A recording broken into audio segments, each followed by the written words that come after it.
GLC, Great Local Corporations. Oh wait, no. GLC, Gross Leadership Cop-Out. No. Maybe GLC, Gigantic Leviathan Corruption. Actually, GLC stands for Government-Linked Companies, but we can see why this is confusing. So let's break it down for you.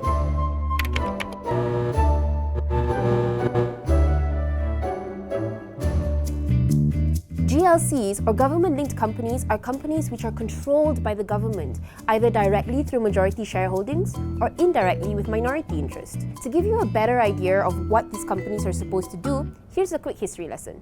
It all started in 1971 with the new economic policy, which aimed to eradicate poverty and create a more harmonious country by restructuring the Malaysian economy. One of its key benchmarks was to raise the Bumiputra's share of the economy from 2.4% to 30%. Under the NEP and its successor, the National Development Policy, contracts, corporations and concessions were dished out to Malay businessmen, who then grew their businesses rather successfully. By 1997, 11 of Malaysia's top 30 companies were privately owned by Malay businessmen. So far, so good. But a lot of these companies took on debts to grow their businesses, which is no big deal, except the Asian financial crisis of '97 happened. And then suddenly, the hit the fan. Their debts were in US dollars and they were impossible to service with a seriously devalued ringgit. The government then stepped in, and the subsequent bailout meant many of those privately held companies became GLCs. Since then, the government has continued creating GLCs by investing in private companies through government-linked investment companies, or GLICs. Today, it reportedly controls over 1 trillion ringgit worth of investments through those GLICs. At the top, we have the government, which owns 7 GLICs through its different ministries. These companies then invest in other companies, making them GLCs. GLICs own 35 public listed GLCs. That makes up almost half of the total market value of the Malaysian stock market. And that's just the number of public listed companies. Experts estimate that there are over 68,000 companies in which the government has at least a minority stake. Many GLCs operate in key sectors of the economy, such as utilities, infrastructure, property, and telecommunications. For example, some of the Finance Ministry's key assets and investments include Khazanah Nasional, Petronas, KTM, and MRT Corp. Khazanah Nasional's investments, meanwhile, include MD Group, Plus Malaysia, Tenaga Nasional, Axiata Group, Telekom Malaysia, Time.com, Astro, and Malaysia Airlines. Most of these companies are household names, and they're all at least partially owned by the government.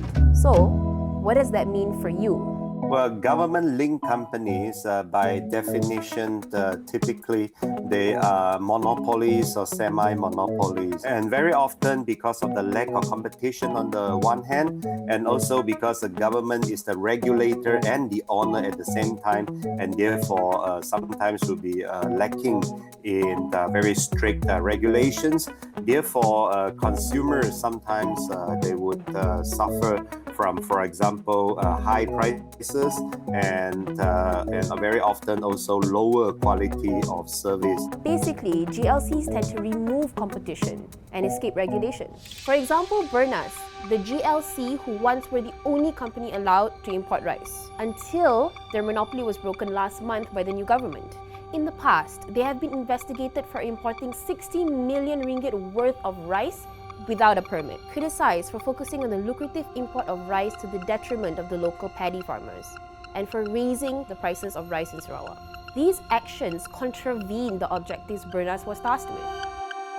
And let's not forget, on top of all that, the government has a tendency of bailing out GLCs when they run into financial trouble. After all, government control of these companies means government liability for their debt. The main example that comes to mind is 1MDB, with its eye-watering potential 7 billion ringgit bailout. But before you flip out, it isn't the only one. MAS got a 6 billion ringgit bailout, Proton 1.5 billion ringgit. In fact, according to the study by Ideas, there has been an estimated 85 billion ringgit worth of bailouts in the last 36 years. Making matters worse, these accusations of cronyism, while hard to quantify, seem to have some basis in truth. In 2016, The Economist rated Malaysia second on its crony capitalism index, right behind oligarch central Russia. But there are merits to government control of corporations, especially in sectors related to public service and infrastructure. Many vital services are simply not attractive to businesses. For example, airports. While airports close to urban areas are very profitable, those in the rural areas are usually not, even though they provide a crucial connectivity to those areas. In steps the government. Malaysian Airport Holdings Berhad, a GLC, manages 39 airports around the country. It uses the profit from its larger airports near urban hubs to maintain the smaller, loss-incurring airports in rural areas. A private company would probably hesitate to do the same. But instead of the government getting involved in business, there could be a better way to bridge these gaps. Well, that's where regulations come in.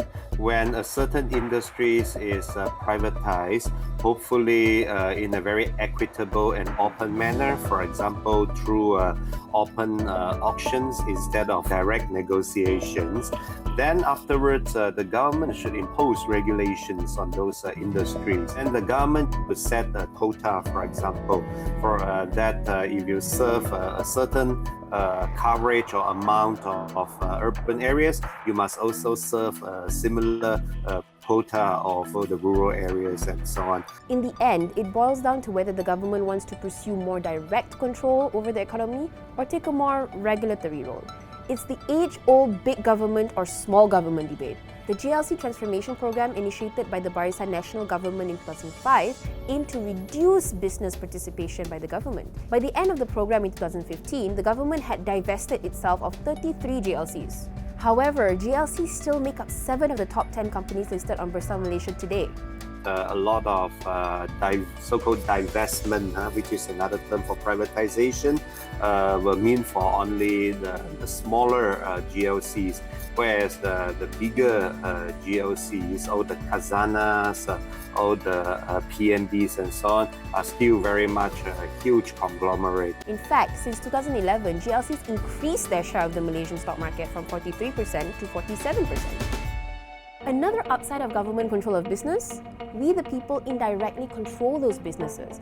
We need to watch over not just the government, but the corporations it controls. Notice any anti-competition practices? Report it to the Malaysian Competition Commission.